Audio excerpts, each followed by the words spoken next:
Hello YouTube and welcome to my video on how to create a base disk for a Hyper-V.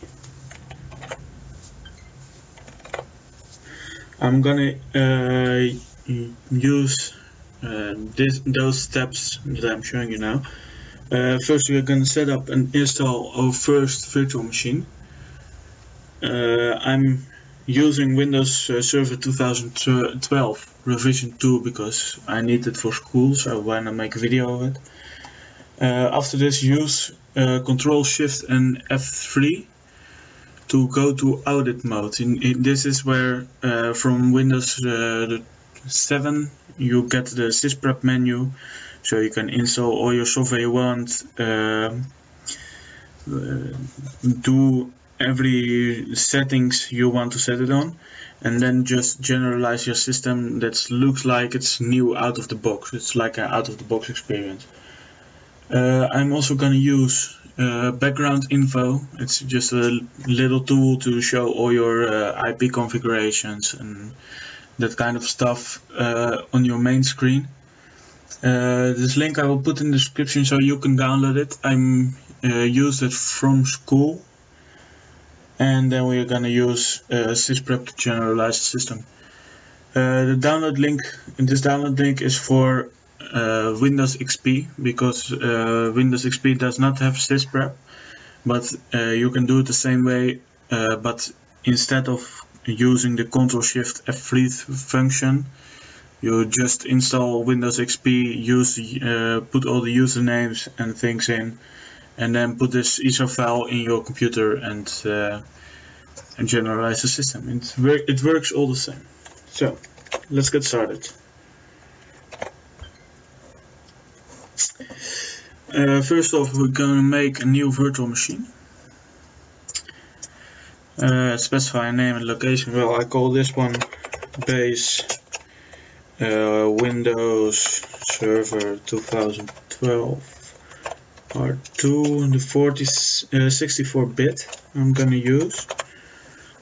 And I'm storing it in a different location just to be a bit faster on my SSD.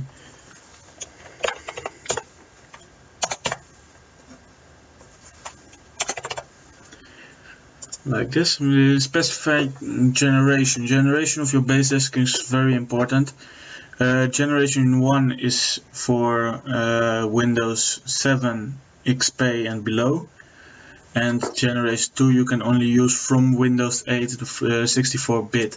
So the Windows 8 64, Windows 8 Pro, Enterprise, 8.1 Pro, 8.1, 8.1 Enterprise, Windows Server 2012, all the versions, and Windows Server 2012 revision 2.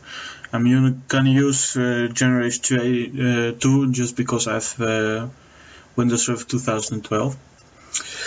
Startup memory, I'm gonna give him 2084 and use dynamic memory. I'm gonna do this just because it is one-time use, so and I have now the memory set for my virtual machine. I'm gonna connect it to the internet switch we've created in our first video, and just a little base disk, all standard sizes. You don't need to do anything about that. This one is important. Here you need the operating system to be an ISO file. It's a bootable image file. So I'm gonna just choose my file, Windows Server, the standard server, and I'm just gonna click next. This is a summary about all the settings you did. I'm not gonna check it because I know it's right now, but just click finish. I'm also gonna edit the settings. I'm gonna give him a free virtual processor, so it's gonna be fast, and I'm gonna change the minimum RAM of it to 1024, so it's also a bit faster than usual. Now we're just gonna start up our machine.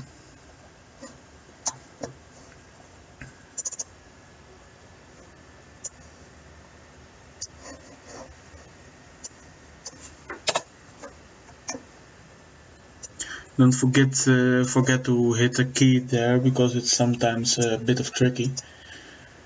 I'm gonna do a minute like this.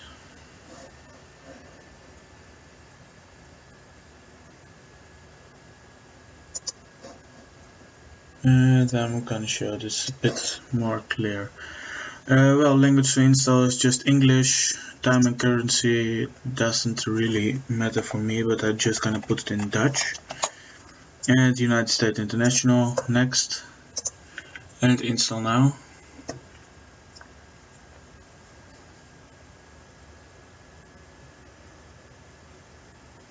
Okay, this is where you put your activation key. I'm just gonna switch a moment screen so you don't see mine. It's just because of school purposes and that you don't copy my license.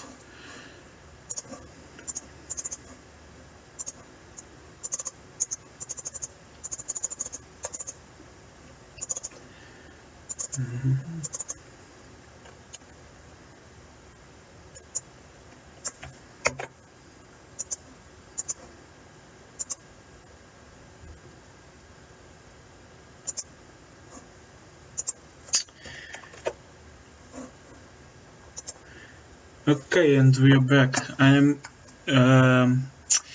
not gonna install the server core installation because it's just like the CMD, so you have only command prompt.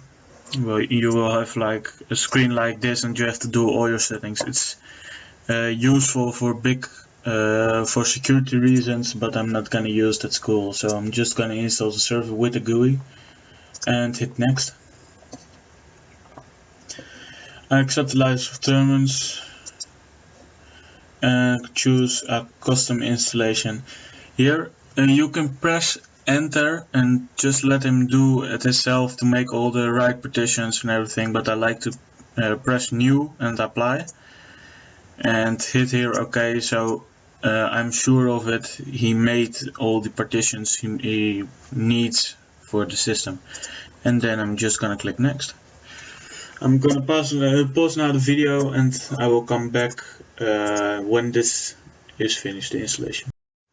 Okay, and we are back. This is it actually went quite fast. It was just like 10 minutes or something. It's probably because of my SSD and of the memory I gave him and processors. This is when you install Windows Server or any Windows, you need to choose normally the computer name. In Windows Server you need to set an administrator password. I don't want to do this, so I just click Ctrl-Shift-F3 and it's gonna reboot into audit mode. You need to do this from every Windows you want to make a basic of, except Windows XP. Just so Sysprep is automatically started, you can set all your settings and you're gonna be automatically logged on as admin. So we're just gonna wait a second and here it pops up for a screen resolution, and I'm just gonna hit apply. Close. This all the application server manager starts automatically. Just close them up and you don't need them right now. Look, this is the Sysprep system preparation tool. This is something we are gonna use in a while. I'm gonna first put in the BGinfo, the background information, and after that we are gonna generalize our system. So I'm just gonna put in a media, DVD drive, and insert a disk. I'm gonna go 1 sec to my files. I hope he has downloaded already because I installed my Windows again, and just gonna hit and you see it already pops up. This little folder, this is also the ISO you can download from my website. Just copy the whole folder and go into the C disk and just paste it right there. This is something because we work with shortcuts, and this is one installation of my school who wants it like this, so he made a shortcut with all the settings in it. We're just gonna copy the shortcut and go to View and Hidden Files, because we need to put it on the startup folder. So we go to Program Data, Microsoft, Windows, Start Menu, Programs, and Startup.